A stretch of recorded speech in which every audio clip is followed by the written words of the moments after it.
you can't polish a turd, that much. So Right. But the marketplace probably speaks for itself. I've listened to a lot of podcasts that I make it about 5 minutes and 26 seconds into, and I'm like, Yep, it hurts my ears when I'm in the car. And there's like 6 people there. So, I mean, they're invested. They're doing it. And I have mad respect for it. So many people for a podcast. But, yeah. I just did my first 3-person. Well, okay.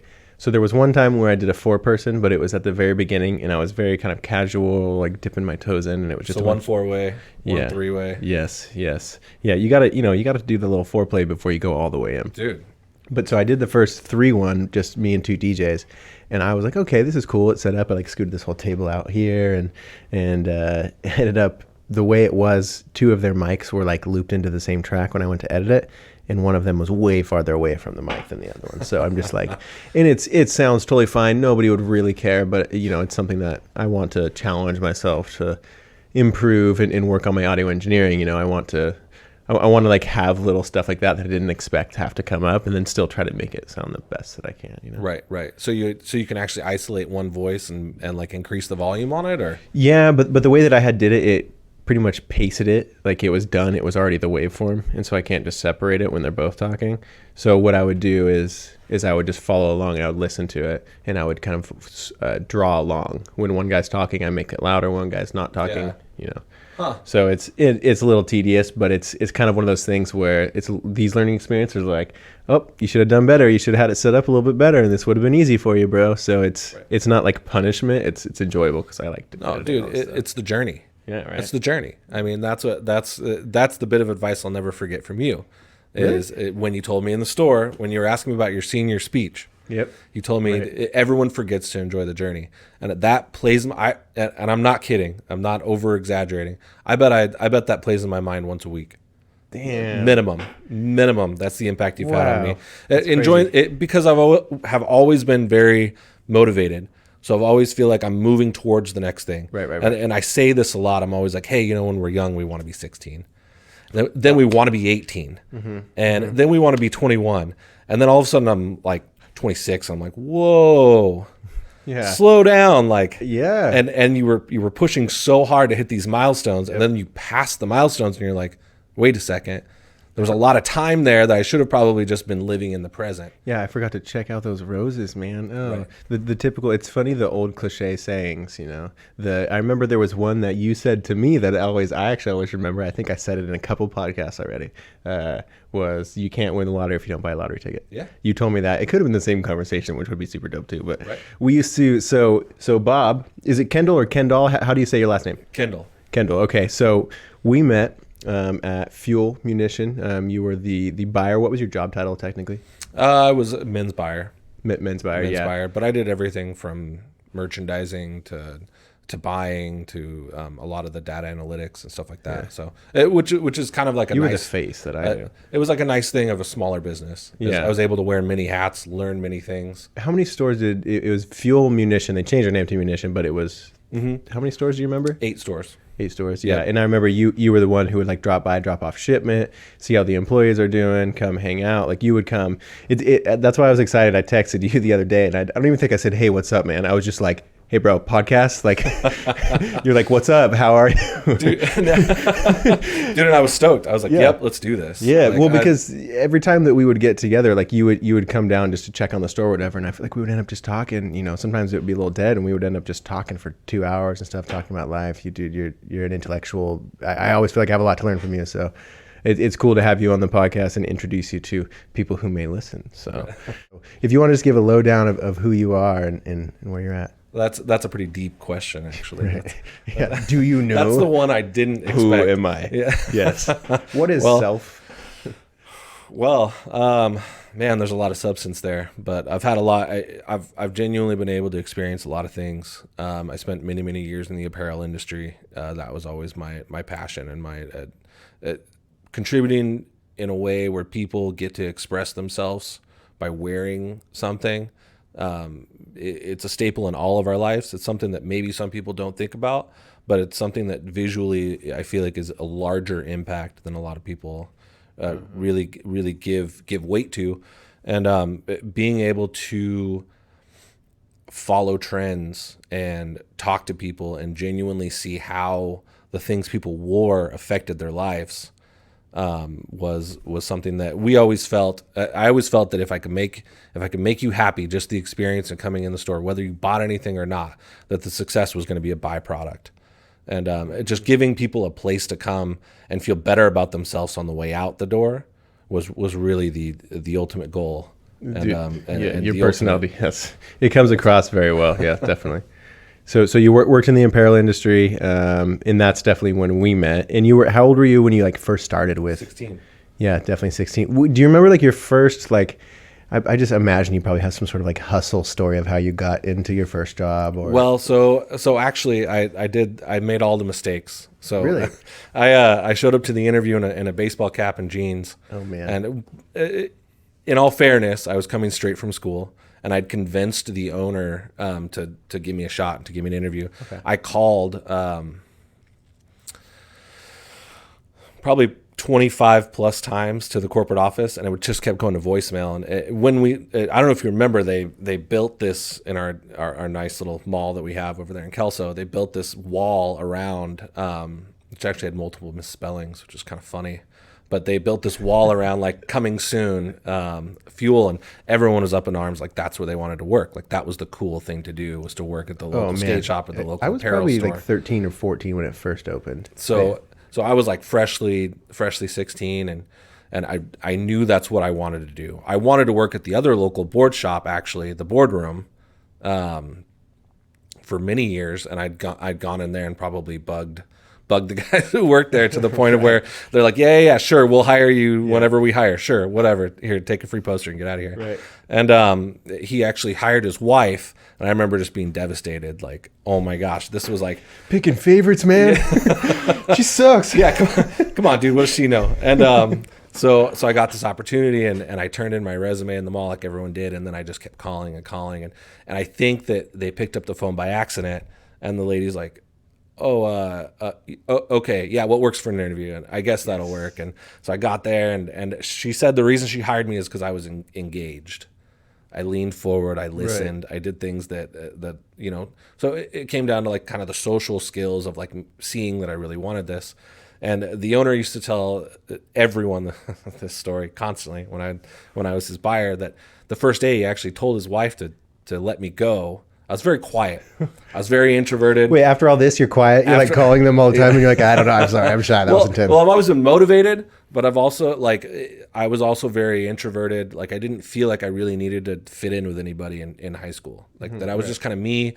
I was very quiet. I absorbed as much because you were like you were a skateboarder for sure, right? But you kind of did just float along, I guess. You weren't like in like a skateboard clique or whatever. I've always been me. I mean, I never felt like I really needed to fit into one slot. Like, I feel like you get one shot at this life thing. Like, and a lot of people are so worried about, I can't try this, or I can't go out for this, or I can't do this.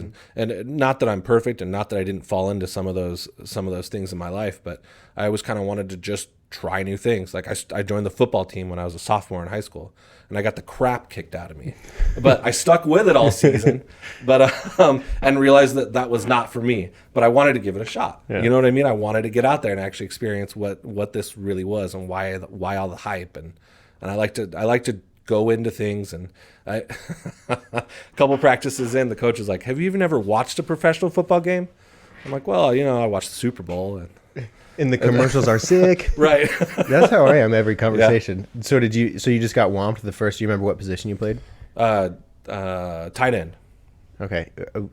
Dude, can you explain what tight end is real quick? No. Nope. not even a little bit. No. I was like kind of confident, but I was like, it's okay to be like, I don't know. I was going to ask. No, it looked like that guy got tackled the least. And so so I was like, that looks like the position for me. When creators want to play football, when entrepreneurs want to play football, I'm just trying it out. I mean, that's kind of who we are, though. I definitely like that about you. It's just trying new things. And that's what Shaylee said when I told her that you're coming over today. And she was like, oh yeah, he's very well driven, and he's always trying new things entrepreneur wise. And I'm like, yes, that's so true. So the store at the mall. Yes, the store at the mall. So I got hired. Okay. The owner wanted to fire me, and his wife's like, no, he's such a nice guy, he won't steal from us at least. So I had that. That's the so I had standard. that That's going. the bar. Yeah. So it turned out when they brought me in the first day, they're like, pass out raffle tickets. We really don't think you're gonna, they gave me pretty much the crummy like, oh, go clean the bathroom too before you pass out raffle tickets. Like holding a sign. Dude, but I had my foot in the door. I was like, I'm in. Bathrooms, whatever. I wouldn't clean the bathrooms, probably the best the bathrooms ever looked. I handed out those raffle tickets until my hands were orange, and then I hit the sales floor because I knew that was where I could actually continue to grow, and I became their top selling salesperson in the first 2 months I worked there. Easily, quickly. What location? And this was the Kelso This location? was in Kelso, yeah. Yeah. Me and Craig Marshall. Oh, man, that name sounds familiar. Do you remember C. Marsh? Yeah, went to R.I. Long. Man, the name totally sounds familiar. I may put a face to it. But so, okay, so that's so dope. So you worked there. How many years? I'm trying to think of like around it when I would have been there. So I graduated 2010, and I worked at PacSun was my first job it was like the day I turned 16, and then I had worked there for easily I didn't know a you year. went to PacSun first. Well, so the manager of Munition actually like sniped me from PacSun. So so my PacSun story, I started out from PacSun. What I would do is I was also a mall rat, and I was in a position in my life like as much as I thought it was so cool to work at PacSun, I was also in this like weird position at home where I needed a job. I was like starting to like I'm on my own. I need money. Yeah. And so luckily I had the brains to like, why don't I do something that I like? And so I went to PacSun, and I would go in there and I'd set my skateboard in my backpack outside, and I would check on my resume, and I got to the point where I was just joking and I was annoying, and like I'd come in and she's like, we're not hiring yet, Jake, and whatever. But so what I did though, to keep proving myself, I hope that I'm not like misremembering this and thinking that I'm way cooler than I am. I always forget that. But What's the past for, man? I mean, right. Yeah. Make yourself sound cooler because nobody else can tell them. But it's a podcast in my hometown that I still live in. Right. Hilarious. I can't lie. But no, anyway, so what I would do is I would put my bag outside, and then I would go convince one of the managers to let me sell to a customer to prove it. So that was my calling a ton of times. And so I'd be like, no, trust me. Like I wouldn't say anything obviously like off the wall, or I wouldn't be a jackass, of course, but I would just go talk to people because I liked learning about people. And I genuinely enjoyed, I've always complimented people on their attire because I genuinely enjoy it when other people are wearing something. It's just like, hey, you get it. Like, I know that you feel that on the inside and you kind of just want to express it on the outside a little bit. This is my winking at you. And me winking at you is saying like, hey man, I really like those shoes. It connects us. Yeah, it's great. I really like it. And it's just like this little wink, kind of, bike riders have their wave and Jeep people have their little, it's a Jeep thing. It just seems like that to me. Anyway, but so it was really natural and I enjoyed doing it. I enjoyed selling, worked there for a year, met Shaylee, hit on her a lot. And then I got sniped. It was like offered better. It was probably like a 12-cent raise or something. But I was like, this is moving up. It's moving up. So I want to say that we might have like, I don't know if it was just on paper. We called it assistant manager something, maybe. For PacSun or for fuel? For fuel. Okay. I don't know if we even had assistant manager positions there. Dude. It was a smaller company. Right. But hey, my resume says assistant manager because I did assistant manager stuff. That's for sure. And I'm sure I would have vouched for you if you'd right. down as a reference. Isn't that kind of funny how we have to we're like, I don't know, I did these things, and they're like, oh, that means this, and you're like, if you say so, you know. I know all about it. I own my own business, and a lot of people look at that Yes. like, oh, you were the owner. Oh, so you did nothing. Oh I'm man, like, well, hold on. it's hold on so a second. confusing to narrow it all down. Well, no one's there to vouch for you at that point. Yes. And they're like, okay, yeah, cool, sure. Oh, right. Okay. Well, okay. So skipping forward, owning your own business. So we met through Munition. I had worked there for a little bit. We had become like kind of friends, whatever. And then time moved on a few years, and then you opened up to Cutting Edge. Mm-hmm. You want to talk about that? Well, I'm sure you remember the day that I gave my my notice Tell me all about it. So I'd been a buyer. The sales floor had really taught me like social skills, I think, which is the part that I was getting to, but it was taking way too long to get to. The sales floor was good because it was that trial and error of what if I stick my foot in my mouth? Whatever. I learn from that. I move on and I see what works with people. And same with you. Let me try to sell to someone. let me try. A lot of people can't ever cross that barrier. And I think that that's a really important thing to just do things. Right. Just experience things. It's terrifying. They're not all going to be good things, but you can take them as learning experiences. You can turn them into good things. You hear a lot of famous people say that all the time, that my mistakes are no longer mistakes if I learn from them. Yeah. And we have that power, and a lot of people may not ever get there, but it's something that I keep in my mind all the time. Like, I'm going to make mistakes. I either own them and learn from them, or I let them tear me down. Right. I think we get stopped with, I'm introverted. Like you just said, like you're kind of shy, right? It's like, so I'm shy. They called me Silent Bob in high school. Oh, that's hilarious, actually. Oh, that's not hilarious. I'm sorry. Yeah. You just give me the look. No. But it is funny because something that I had to deal with my depression was something, it seems so obvious, and you don't, just the sentence of like, you can get better. Sometimes we're like, well, I'm depressed, you don't understand, or I'm this and you don't understand, or I'm shy and you don't understand, I'm introvert, you don't understand. And we leave it at that, and we sit with that. We can't fight who we are, of course. We have to bring that with us in everything that we do. But a lot of your life is on the other side of the things that terrify you. And so you can either be a victim to them, or you can continue to fight back. Yeah, exactly. And you have to fight back. And even fighting back to me is even, not just depression or anxiety or you're feeling sad. It's I wonder what this life could be. Like, I wonder I wonder if I could work here. Like, that could be a crazy place to work. I'm pretty shy, but like, I bet I could do that pretty good. So you have this itch. You have no idea how to do any of that crap. You don't know anything about that, but you're like, you have this one thing. That's all you had to follow, was that one intuition of like, dude, just call him. Well, 25 intuitions of, dude, just call him again. Yeah. but just going for it and pushing past like the introvertedness. For me, I think a lot of my pushing out of introvertedness was a survival technique, but I mean, it shaped me into who I am. I mean, It's absolutely like I have one of the most chameleon personalities, and I used to, think that I was like changing who I am and not being authentic when I was talking to certain people. It used to make me a little sad. I was like, I don't know who I am. Like, I'm always kind of acting a little different around other people, but it's because, when you grow up in these environments and you grow up like thrown to the wolves, and even the exciting things of like, you're 15 or 16 and you're interacting with a new type of person multiple times. You're like, oh, here's a grandma right here, and then right behind that grandma is some kid who's 16 and he's got $4. He's going to get a sticker, but you want to treat him with respect too, because he's looking up to you. Like, just because grandma has the most money in front of him doesn't mean that you're not going to equally learn something from selling to this kid. So well, and communicating with people, I think that we get it twisted. Like, that grandma needs something different than. And I can supply that to her without losing who I am. Social skills are really, I feel, my opinion continues to be that social skills are the most important skill to develop for everyone. Right. Because you can do a lot about what's in here, and you can do almost nothing about what's out here.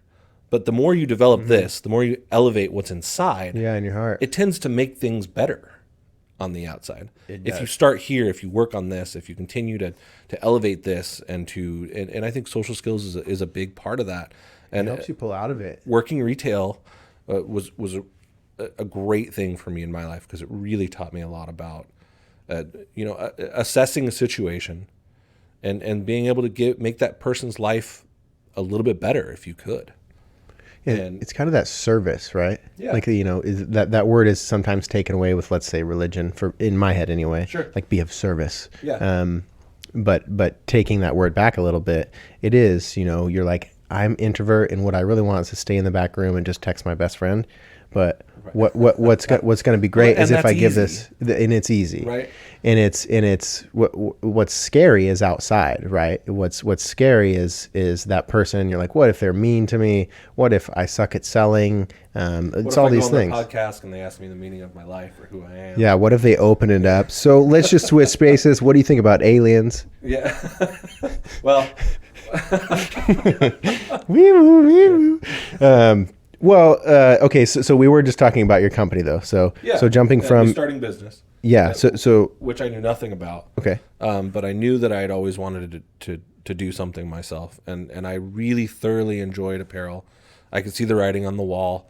2008 happened, and The market collapsed. well, so I remember this very distinctly. We came in and we had a meeting that day, and I think there was even a newspaper sitting there. Again, maybe I'm misrepresenting the facts, but this is, I'll give you the blow by blow of what I vividly It's great. remember. Yeah, that's how. And the newspaper's sitting there with the article of the stock market and all this stuff, right? And I remember the owner saying, cancel every pre-book we have. This is the worst thing that ever happened. Wow. Like just total panic. Did you follow like stocks and money and that sort of thing? Like, was that just like, I don't know much about this? Vaguely. Okay. Vaguely. A little bit. As much, Yeah. And enough to know that we had like our own kind of ecosystem and our own like economy. And if we panicked and if we canceled every pre-book, then that was a self-fulfilling prophecy. I knew that was my judgment told me that was what was going to happen. And sure enough, I mean, 3 months later, they pull me in and are like, hey, look, I told you we're way down in sales. And I'm like, well, we could sell everything in the store tomorrow. We'd still be 30% down. I mean, this is a self-fulfilling. You canceled all our new stock coming in. And then you wonder why our sales are down. I think that, Right. I think that they took this kind of overall, and I think a lot of people do this. Oh my God, who's president? Oh my God, who's Supreme Court justice? Oh my, and they forget that really, like, yes, that stuff matters, sure, but we forget to really look inside and be like, what's going to affect me directly? What if I can't do anything about that genuinely? If I'm not going to stop, if I'm not going to derail everything and dedicate my life to focusing on that one problem, or what I foresee as a problem, then I really, again, need to go inwards and say, how can I continue to make my situation better? What can we do in a reasonable way? Canceling all of our stock coming in obviously was not the correct decision. It just means you don't get more stock. So Anyway, it seems pretty basic math to me, and it did at the time.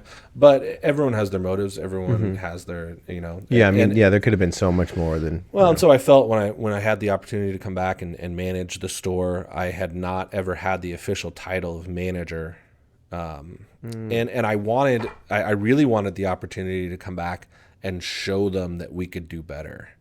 Right. And so I don't know if you remember, but I mean, we were within the first 30 days, I think we were up like 40%. Yeah, because you came back as just a location, took over the store, just the basics. Yeah. I'm dumb enough to know that if any other human being can do anything, that I can do it. Right. Thank goodness.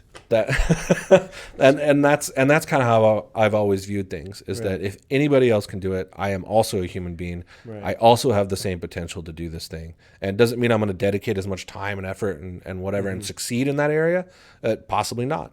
But if they can do it, I can do it. Yeah, it always made you a good salesperson too, because I always loved, I thought I was hot shot, so. It's funny. I always catch myself saying that I'm not competitive because I never played organized sports. I wasn't ever like sports. Like it was skateboarding. Like I don't care what you're doing. I just want to do the nicest kickflip ever while I'm listening to my music in my headphones. Yep. I was never competitive with much, but I think as we're talking, like watching you sell or like watching the way that you're like, just watch, and you just would go do this thing, like you come through, and I don't remember exactly, but I feel like you probably like retrained a few of us in some sort of ways, like just by coming in. It took a lot of trial and error, man. Yeah. That didn't come naturally to me. Right. That took years and years of being out on the floor and seeing what worked and seeing what, and I was genuinely passionate about the product, and that by the time I see it, you're a natural. Right. Yeah. And right, you see the final. Right. So you're polished. You're LeBron to me. Yeah. But that's the thing, is also being passionate about the product, is that was a huge thing that I learned from you that I always pass on to anybody in retail that I know, young kids, and any advice is learn about the product. Because not only does it make you love it, the more it makes you be able to explain it to the customer. It makes you be able to know what you're selling them. Like if they happen to not kill animals, and this person looks like they care about that sort of thing, it's something that you're going to mention. It's not meant to be a ploy on know your craft. Right. Hone your craft, man. Right.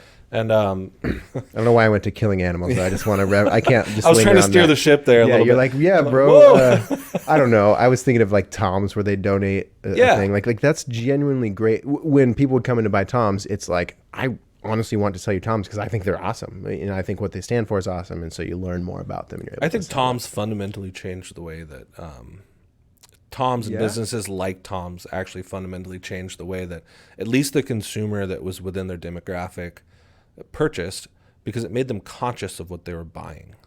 Right. It makes you asked an stop. additional question. Yeah. And it was a question of, is what I'm doing creating a bigger impact than myself?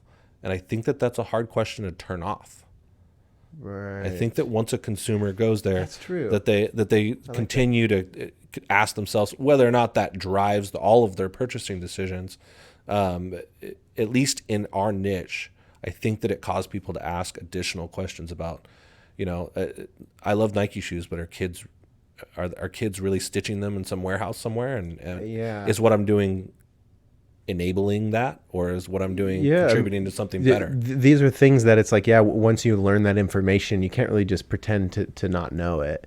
And it's, you know, it does feel good saying, you know, there's something that I just learned about and I could do a little bit. You know, for example, Shaylee brings metal straws everywhere that we go. And she's like, I know it's not much, but it's a couple less plastic straws that are being used. Seems like plastic isn't super great for the world. So I like how I get my paper straw in a giant plastic cup, though. That always and it just makes me chuckle. integrates. Yeah. I know what's happening. They're like, we're just doing the effort, and we're like, but the point, Yeah. the thematic of what you're doing. So you had the business Cutting Edge. Yep. That was cool. What kind of let's so anybody who doesn't know, any listeners who weren't familiar, let's tell what kind of clothing that we sold at Munition and then at Cutting Edge. Action sports, lifestyle, apparel, footwear, accessories. Right. Kind of demographic was like that 18 to more like probably 13 to early 20s. Right. Yeah, I'd say so. So, Right.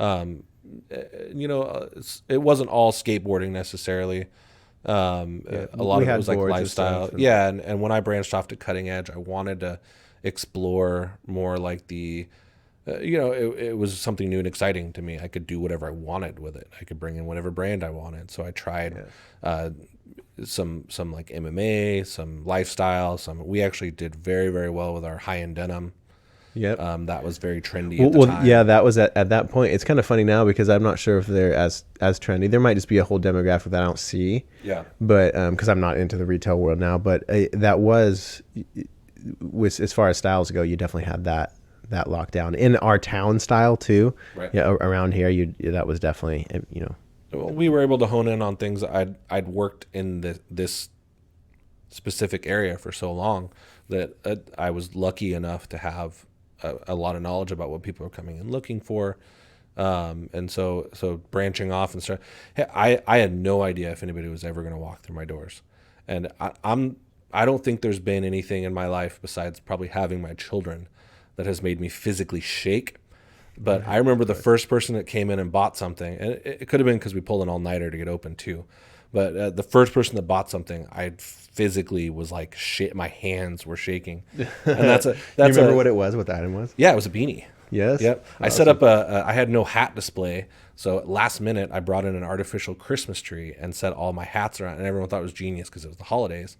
So everyone called it the hat tree. Yeah, I had it You planned could out. see it in the window. You could see it in the, I feel drew like I people remember in. this. Yeah. I loved the displays there. I remember it was always cool to like redo the displays, and then we would send them out to you guys and send them to the other stores. Like the other stores would send display ideas around. That was always really cool too. My favorite part of the job was merchandising. Yeah. Absolutely. Whether I own my own business or whether it was fuel, and even in buying. In buying, what I do is I would ask the vendor for like 3 catalogs. I would have one catalog that I would just cut every picture of the items out. And I would lay it all out on the table, and I'd merchandise per month what matched what and what looked good with what, and put outfits together and put together display ideas. And I've never been very. I feel like I've got a lot of artistic thoughts, but actually pulling them out of my body and putting them onto anything Right. is like something that maybe I never exercised enough. It feels very foreign to me. It'd be like me trying to sit here and write a sentence in Spanish. It's not going to happen. It's not going to be legible. Right. So, but in my mind, I was always very good at putting things together, having clear, concise. Any brand I've ever worked with, where like I really love the creative behind apparel. I love the creative. Right. I love I love the idea of being able to put something together that that appeals to people and that yeah. Yeah, dude. Me too. That's exactly how I am. It's cool when you finally find some outlet too. Like you probably were never expecting when you're this introverted guy who's just calling a bunch of times to get this cool job. You think you never expected to realize that you're like, oh, this is a creative outlet for me. You know, I think absolutely. all humans have. To me, I think all humans have. I wanted to grip creativity. boards. I wanted to sell skateboards. Right. And then when I got into it, I'm like, wait, this clothing stuff is pretty awesome. And then when I went to Vegas to the trade shows, it was like game over. The first trade show I ever went to was in Hood River, and I remember they asked me, and I'd skip school, or I had a job at the hospital. I'd skip that. If the owners were coming, I was going to be at the store, whether I was scheduled or not. I was going to load the stock in. I was going to talk to them, get in front of them. Yep. Yeah, like because I knew that that's just the heart of an entrepreneur. That's what I wanted to do. Right. And I remember the first trade show they asked me to go to. They just asked me to come as a guest and kind of see if I wanted to do this. And the first, we sat down and looked at Etnies shoes. Remember Etnies? Yes, I Big do. E on the side. Yeah, dude. We sat down and we looked at Etnies shoes, and I smell something when I think of Etnies. I think just because I walked in the Leather. rain with just like dirty Etnies for so long. Yeah, They the just Etnies smell with like the E feet. that everybody had. Like you say Etnies, and I'm just like, yeah, I smell what that means. So I looked down and I literally was looking at footwear, had a Sharpie in my hand, and was marking in a catalog what I thought would sell. And I'm like, this is what I'm going to do the rest of my life. Epic. Like, hand me shoes and ask me if they're cool. Like that. Yes. And I'll give you my opinion. And then the longer I got into it, the more excited I was, because I realized my opinion didn't matter. That it really was that it really was more about the marketplace, right? And learning what people saw and why they saw it in a way that they didn't even realize was going on. Right. It kind of changes your reality a little. I mean, that's intense, but it changes the way when you walk around at a mall, you see things in a different sense than shoppers do. Yeah, absolutely. Trying to get inside consumers' heads was exciting, and it changed every day. Every day there was something new. Every day there was something different. We didn't stay on one idea or one concept or one thing too long, because the marketplace is so fast. We were always 6 months ahead, at least. We were always looking at new things. We were always, and it's funny because all these brands obviously communicate or all go off the same stuff, because one year they'd all have plaid, or one year they'd all have, and so it was exciting to see like things change and ideas come around that you're like, no way will that, and sure enough, you'd start selling it. You couldn't get enough of it. You know what I mean? Like it was. I mean, okay. So what do you think about some of the? It's hard to not see some of the trends from the younger kids, because I've followed trends. I enjoy a lot of trends. I'm a fan of pop culture. I think humans and what we do with culture and in fashion especially is the most cool thing. Like it's just I'm obsessed with it. But I do notice that when I get a little more. Lately, for example, less on social media, a little less connected from a lot of the music. I've been DJing a lot less. I don't really watch much TV. I'm just getting disconnected. So I feel like I'm starting to see some of the trends from the outside. Maybe I'm on the back half of them, or I'm not really following them as much. And maybe that's just getting older, really, as like a fashionable dude. But Could be. Do you? The trends are cool to see. Do you see anything that's like way different now? I mean, because now we have technology, we have less of the human eye now. We have more of the decisions being made by a lot of this stuff. I fear that is probably a lot less artistic decisions and more like, oh, kids from this rural area like this based off these statistics that we pulled from their Instagram algorithms. You know what I mean? So much more insight with social media than there was. I mean, it was MySpace back in our day, and no one had really put that together in a way that made any sense to anybody other than it was just random stuff being thrown at the wall. And you can't do anything with that information. Now we can't have a conversation and not see 6 ads about it when I get on Facebook on my, so they have it so computed, and so it's a different landscape for sure. And Instagram influencer could come on tomorrow and set a trend. I mean, it's so much different than like them looking out for so long. And I think that's why you started seeing big companies do things like quick releases or drops, or they realize their window to react to these things is so much smaller. It is. And they need to be able to jump on something right now versus something used to happen in Europe, and then it slowly trickled over to East Coast, and then it slowly trickled over to California, and then it slowly trickled back up to us. Yeah. And I don't think it's that way anymore, because now someone can be like, hey, check out these kicks on Instagram, and it gets so many likes that all the shoe companies are probably like, oh crap. Right. Like, we didn't realize we're going fire that up the way. Machine. Like, yeah. I mean, and that's how it is. I mean, there's probably crazy amounts of companies now that their job, they probably have, let's say, giant office buildings, and it's just people surfing the internet waiting for trends to hit, so they're the first ones to hit trends, or even to influence trends. When I was when I shut down our stores, when the writing was on the wall kind of for BC malls, consumers kind of changed the way they shopped and they and did things. One of the first things I did was, besides going out and getting my real estate license and trying to figure out where I wanted to go and experience and totally shift gears into something new and different. And diversify myself a little bit. Right. I felt like I was so honed in on this one thing that was my passion and my goal, and I wanted to make sure that I wasn't missing anything in a way that was still responsible and still true to myself. But I started sales repping for Sullen, which is like a tattoo art inspired. I forgot about that, actually. I forgot that you did that. That was cool. Man, that I got to experience some really cool things. It just happenstance. The sales manager at the time calls me, like it was like 10:30 on a Monday night, and he's like, dude, 3rd flight just got canceled. I need you to go pitch this brand to Amazon and Zoomies tomorrow. Okay. Tomorrow morning, like 6 a.m. And I'm like, yep. Of course. I remember I like no thought, I had no idea who was going to watch the kids. Jackie had a job. I knew she was going to have to call in sick. I knew she wasn't going to like that. I went, yeah. Of course. I went, yeah, absolutely. I'm there. I would have dragged my child into the Amazon buyer's office before I would have said no to that. Hold him, please. Yeah. Here's an iPad, dude. Like, chill. Yeah, right. And, do you have an iPad for him, please? Right. Do you have an HD Fire 10?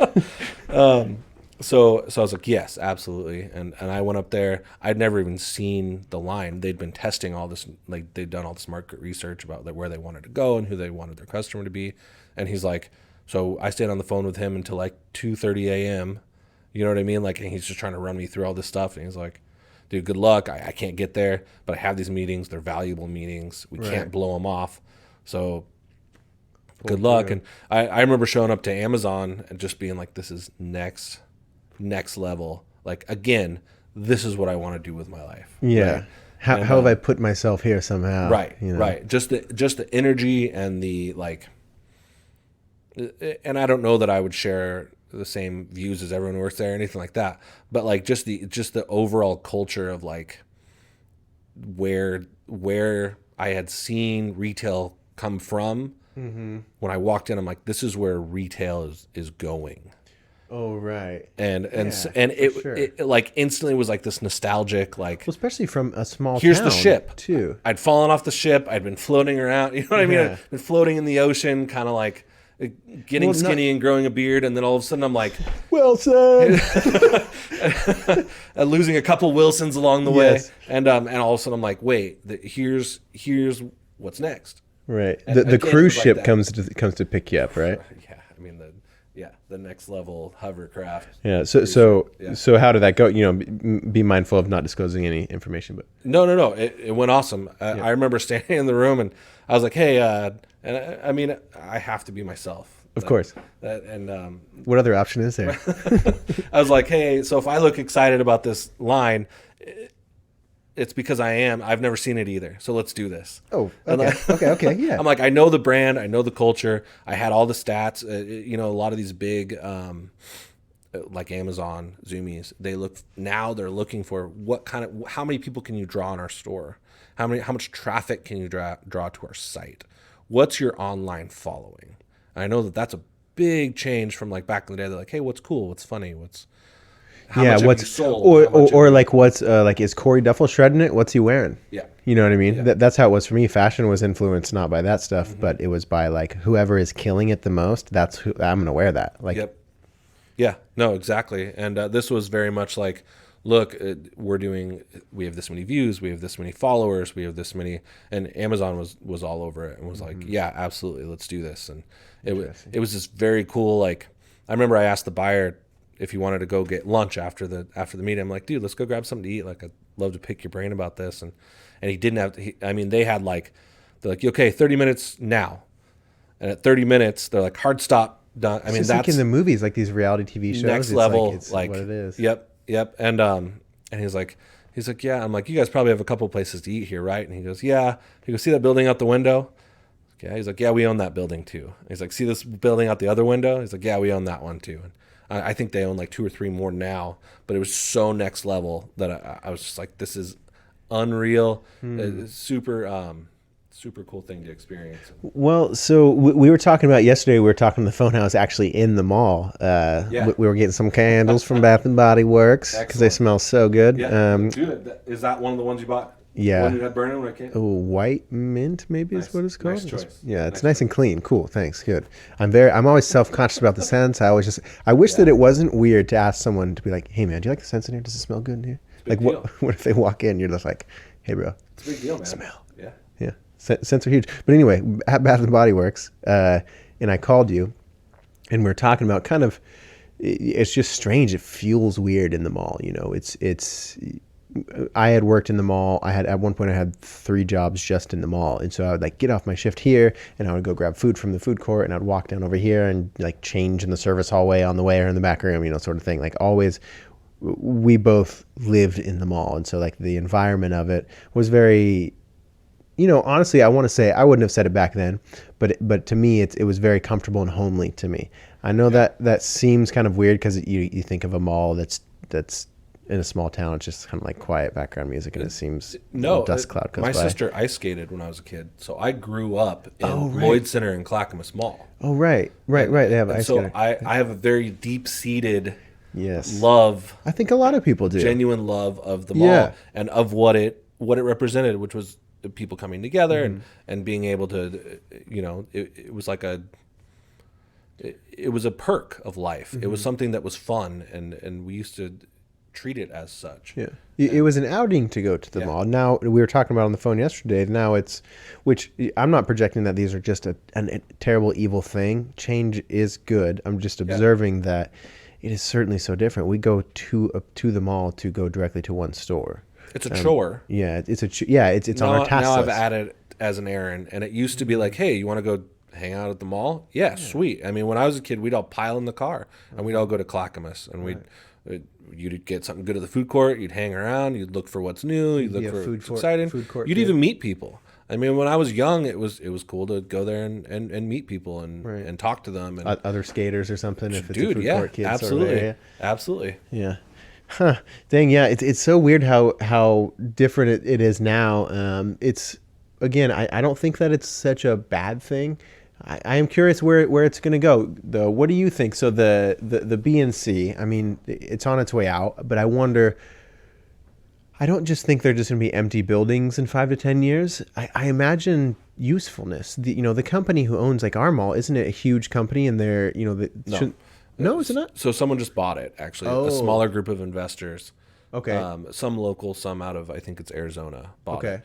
And have been talking about redeveloping it.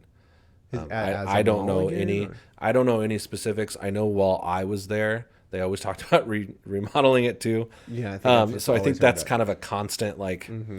Hey, we're going to do that. They used to bring in a map and they'd show me all the photo imposed logos of all the different stores. And I'm like, hey, that's great. I can use paint too. But who's actually signed a lease here? And well, but you know, we're in talks with, but that's part of the game, right? I mean, they want you to stay. They want you to, Well, so what do you see for the future of of malls. I don't know. I want to be optimistic that there's going to be some sort of, I mean, because I'm someone who shops on Amazon. I'm someone who shops online all the time. I love the internet. I think it's great. All our kids' Christmas presents this year. Of course, yeah, it's a lot less havoc. Yep. I was done. Hey, out, easy. Do you wonder what it does to communities if it's a more of a bad thing for small communities, for example? Well, I think it's a shift for sure. Yeah. It's a very good question. I think that it increases business in different ways, as far as it is employing a lot of people to deliver these packages. It's employing it's employing a lot of people as far as the areas where these distribution centers open up. Is it a good thing? Is it a bad thing? I don't. I mean, time will tell. Yeah, kind of hard to say. Yeah, I think that going somewhere and experiencing something will never go away. Mm-hmm. We are that's the kind of creatures we are. We're going to continue to go to Mexico or Disneyland, because that's a good experience. We feel good about it. And while we're there, typically we'll purchase something. Mm-hmm, mm-hmm. We want to take a part of that with us. And same as in our store, we always wanted someone to come in and feel good first, and then if they wanted to take a part of that with them, and it was kind of this, right, we could add to their life, right? And so I think that you'll see a lot of the malls go more to experience-based. Strictly come in and buy cool stuff, I think is going away. Okay. And part of what and maybe I'll share a market secret that I'm not supposed to share. But when I had the meeting with Zoomies, the buyer's like, don't tell anybody, but we've never sold clothing and apparel and footwear. He goes, we sell fun. We've always sold fun, and we'll continue to sell fun, because that's something everyone can wrap their head around, and it's something that it can appeal to everyone, and it makes total sense. And they've continued to do pretty well. Well, I remember you told me once, I think, that they designed their layout to implicate like a boy's messy room, mm-hmm, kind of like we feel more comfortable there if you're mm-hmm, if you're an average shopper that's that age. Yep, that's great. So I think that they're much more in tune with who their consumer is, who's actually coming in and continuing to buy things. Than some other businesses that are like, oh, it's all about the brands we carry, or it's all about they were much more about the experience in their store, and the fact that fun and selling fun is a universal principle that it just makes will sense. never change. Yeah, who doesn't want fun? Well, Amazon sells us time, or the illusion of time. And that's really Very true. That's been super trendy. I feel like as far as Uber goes, they sell the illusion of time. But you'll see people in Vegas that are standing there waiting for their Uber as taxis drive by. I mean, but they're selling you the illusion of time, right, and that's really like, we are suckers for that one. Well, time is your most valuable asset. So I get it, but there's going to be some figuring. I think there's going to be some self-correction as far as. People need those experiences. They're healthy things. Going to the mall was much more about being with your friends, or meeting people, or socially getting in front of people. And I think that there's got to be some way that the market will correct itself, right, to an extent. Yeah, I kind of do wonder. You were saying experiences. I don't know. I'm always thinking of the daydream side of things. It would be cool if there was a new sort of thing that's not even a thing yet at all, that comes up in terms of maybe it is when we go shopping, we make sure that it's fun, so we go to the mall. I don't know what that means. Maybe it's a slip. You can't even get in the front doors unless you slip and slide in. Right. I don't know. That always sounds cool to me. Well, you're an artist. Yeah. So you're looking to create something. Please put a ball pit in the entrance. Yeah. For grandmas, all ages, it's not an option. You can't walk around. It'll be something infused with the technology, I'm sure. Yeah. And I think that VR. And without going too far off into the weeds, I think virtual reality will supplement a lot of the experience-based things, and when they can take you across the world and replicate the experience, I think it's like 90% of the experience now. The smells, the touch, the feeling of being there. Mm-hmm. It'll be pretty interesting. The future is going to be a pretty interesting beast, and I think you're hitting on something, as in it's going to be something that none of us are really quite comprehending right now. That's kind of where, just as a general blanket statement with all of like the technology, the AI, I mean, even I'm going to say political system, I think all of it, in my opinion, I think in 10 to 15 years, it's going to be massively unrecognizable. Yeah. Well, But I think if we go back 10 to 15 years and remember history, we 2008, never, even or wait, was it, so 2008 was a 2008 crash, was 2007 was when the iPhone was invented. That tells you perspective of how different our world is. I made a post yesterday about us just kind of being monkeys with magic boxes in our hands. You do not leave the house without your phone. It's part of you now. Yep. And not that long ago, 2007. Dude, when I was a kid, you got home, the first thing you did was you checked the voicemail. Mm-hmm. You walked in the house and you checked voicemail. And you walked and you wrote around it down as it played. Yeah. You would roam your house as it just plays over. And what would you even do, I wonder? Like, what do you do as your voicemail is playing? You think you're doing something, but you're not doing it. You're picking stuff up and putting it back down. Yeah. I want to be conscious of your time. I didn't ask you before we began. Are you good on? Yeah, I got a few more minutes. Okay. So let's round about with. Of course, I'm always, knowledge is very much power. We've already given them a lot of knowledge here. I would like to maybe just kind of end it here with a little advice for younger people who are still working in retail. Something that Shaylee and I have noticed when we go to, let's say, Vancouver Mall or Portland Mall, or even when I'm traveling around, I go to different malls. The person behind the counter, their heart and soul is not in it. The way that me and my coworkers were. And I'm not trying to say that like you're doing it wrong, but I'm saying Retail that this world is different. Yeah, this world is different. And they're kind of in here, like you said yesterday, we were talking on the phone, we mentioned it, like they don't want to be there at all. And I think that to me, there's a lot of that we could see this as, that's just the introvert side of you, and you should push against that a little bit. So I just want to, anybody who is currently working in a retail store and you feel like you just hate it and you don't really want to put your love and your passion into the designs and the displays and the customers and all these things, I think you should. I would be willing to bet that Bob thinks you should. What do you think, man? Absolutely. I think that what gets missed is that your first job is really an opportunity. And I don't think that we have enough. It really comes down to the companies recognizing that training people to be better people is something that we're missing. We train them to be better employees. We give them a whole bunch of stuff, but we don't explain to them why, how this applies to your life long term. This job, this ability to do the trial and error, to enhance your social skills, and my goodness, to do it in an environment that's fun. Right. I loved the fact that I got to come inside. I wasn't picking up a shovel. I was folding a cotton shirt and talking about something that I liked. Yeah. And above and beyond that, I didn't, even if I wasn't super passionate about a product or a shoe, or we could find common ground and I could learn why you were, and I could either apply that to my life, or I could realize that's not for me. We should really be explaining to people like that this is very valuable to you. Yes, it pulls you away from your phone, and I'm sure that we could dive into that rabbit hole for a very long time. There was a huge we struggled as an employer to keep employees by telling them their phone had to be turned off and in the back. That was almost too far for them. They almost would pass up the job. I don't know that can you do that now? Is that a thing that doesn't fly well? Yeah, I wonder. I don't know. Maybe it's unusual. I know it doesn't fly well.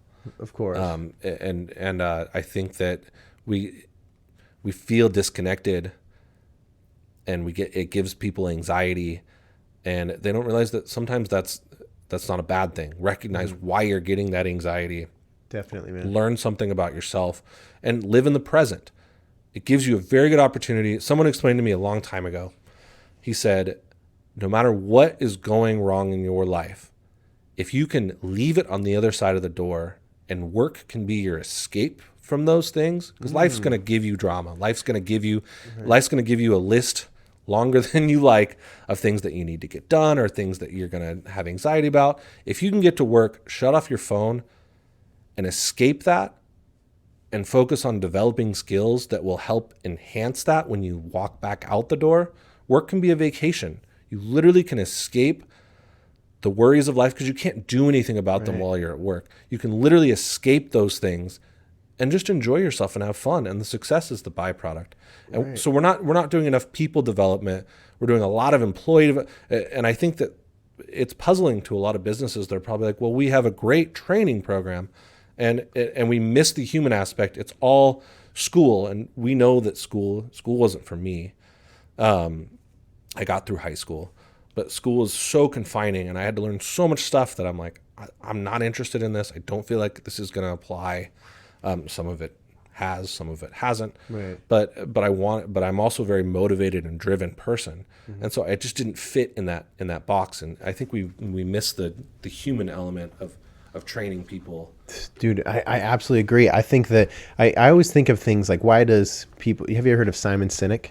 He's a leadership motivational type speaker, but he goes around companies and does a job that just seems phenomenal. Is he goes and revamps companies when they don't know what's going on. They're like, these things are good, or their dynamics between humans aren't going well. The culture, The dynamics between humans. probably one of the most important parts of your business. I know, but yeah, it's crazy how he profoundly changes these huge businesses by going in and sometimes, speaking for 45 minutes, and then sometimes obviously having like a weekend course or whatever. But I think I think that it's a good challenging yourself in starting a job when you're in these jobs, and not seeing it as how do I do this job the best, or how do I pretend to love this job, or how do I love this job? Like when you're doing it, say what can I mine from this opportunity? And a lot of that is people. If you're working in customer service, a lot of times we get caught up in these like, hello, how are you today? Have a good day, and that thing. We read a script. Yes, and what A lot of businesses tell you to read the script. I mean, I've been there. Don't go outside of our confines. I didn't stay at those places. I needed. I personally know that I have to be me to be happy, and so I've always stuck around. Do you think that how do we break this illusion of when I go to, say you're working at Burger King, and I come up and I'm like, hey buddy, how are you? What's up, man? And you're like, I'm good, sir. What is your order? And I'm just trying to make you talk to me. I'm trying to make you talk to me. This is something I do. I want to, I like to like, hey man, I just want to let you know that I think that you're a human, and I do appreciate that you're taking my order. Like whatever, you make my life better. How do we as consumers? How do we, on both sides, how do we always remember that, like, hey man, like, I just like that little whisper thing I was talking about, like, hey, I like your shoes. Like, where can we as listeners and as individuals on both sides of this cash register often do this? Where can we insert these? Hey man, I know that this stuff is crazy. I know you're just saying your thing, but I appreciate you. Thank you. I think we could be more grateful. Absolutely. Yeah. A big part of the first manager I ever had told me, we are going to thank everyone, whether they bought something or not, for coming in our store. They didn't have to do that. We want to thank them. Without, and a lot of businesses miss this, a lot of employees miss this, it becomes a you versus me thing. And every aspect of my life, I've always questioned, why does anything have to be you versus me? It never has to be that. It should be us. We should come together and figure this out. And we should both be grateful that we were able to do that, and that we were able to work with each other. You don't have to like someone, but you should be grateful for the opportunity to mine the experience. Yeah, dude, I love that. That's beautiful. I really, actually, I totally entirely agree. I think that we should be grateful on both sides of the cash register, regardless of where it's at. I think that we should both meaning on both sides of the cash register, wherever this is in customer service world, just be more grateful. Be grateful for the opportunity. Be grateful for the thing that you're buying, for the money in your wallet that you're pulling out. I mean, sometimes we get so caught up with, as we're having this transaction with our right hand, we're texting with our left hand, right? This is something that I started this little this thing a few minutes ago was, Shaylee and I noticed that a lot of the employees don't do this. Well, something that I could do better on my end is I could be like, you know what, when I walk into PacSun or when I walk into Zoomies, I'm going to just try not to touch my phone no matter what. So I'm going to try to bring them out of their thing, because I know that I'm good at conversation, and I know that maybe I can remind them, pull them out of their day, pull them out of, as the employees, pull them out of their script. So and the phone is a fun, it's a light. It's a fun, it's a distraction. It's mind candy. It's very easy to be on your phone watching things. there's no chance of rejection or of putting your foot in your mouth or of, you're somebody if you're looking at your phone. Right. Somebody in there. Right. Well, and you're kind of falling into that instinct of your introvert. You're kind of like, I'm busy, I'm kind of doing this, and you know what I mean? But you're missing your experiences. You're looking at something that I would say is mostly fake. Yes. Honestly, I think that I've come to the conclusion that most of it is not real. Where you get real is you talk to people, and